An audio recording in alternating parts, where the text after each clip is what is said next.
I wish it need not have happened in my time. Many of us can identify with Frodo as we sit under the cloud of a global pandemic.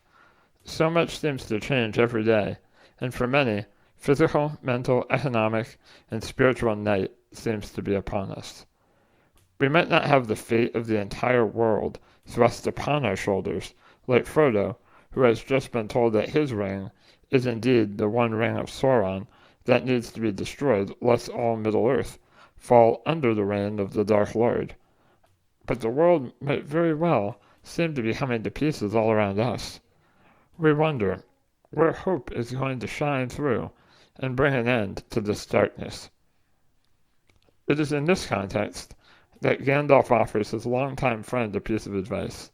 He says, "So do I, and so do all who live to see such times. But that is not for them to decide. All we have to decide is what to do with the time that is given us." We find ourselves in a situation right now, and we cannot travel through time to place ourselves in a different era. Truly, the only choice we have to make is what we're going to do with what we have right now. This essentially settles the what of the question, but the why remains.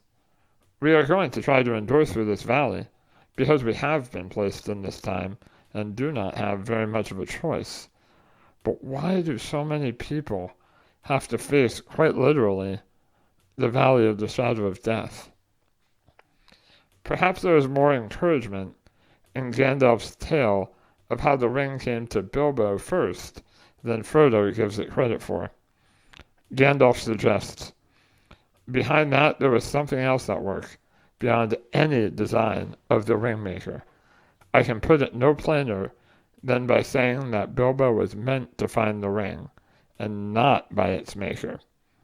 In which case you, also, were meant to have it, and that may be an encouraging thought. Frodo says he is not encouraged by this thought, but perhaps we can be. You might not know everything about why things happen. Most of the time, I admittedly have no idea why things happen, especially the bad things. However, what I do know is that all of us are unique. I don't know where you are, but I can guarantee you that no one else could be where you are in the same way that you are.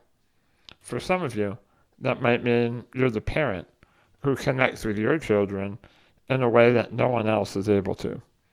For some of you, you might be the coworker who brings a kind word when someone is discouraged. You might be the medical professional on the front lines fighting the virus, and you help people who are fighting for their lives. Wherever you are, and whatever you may be doing, it might not be immediately clear why we have to face these times. I wish it had not happened in my time either. But what I do know is that you are a unique, special creation, and why you might be here in this time is because of what choice you choose with the time that has been given to you. It is quite possible that you might be able to make a difference that no one else can make.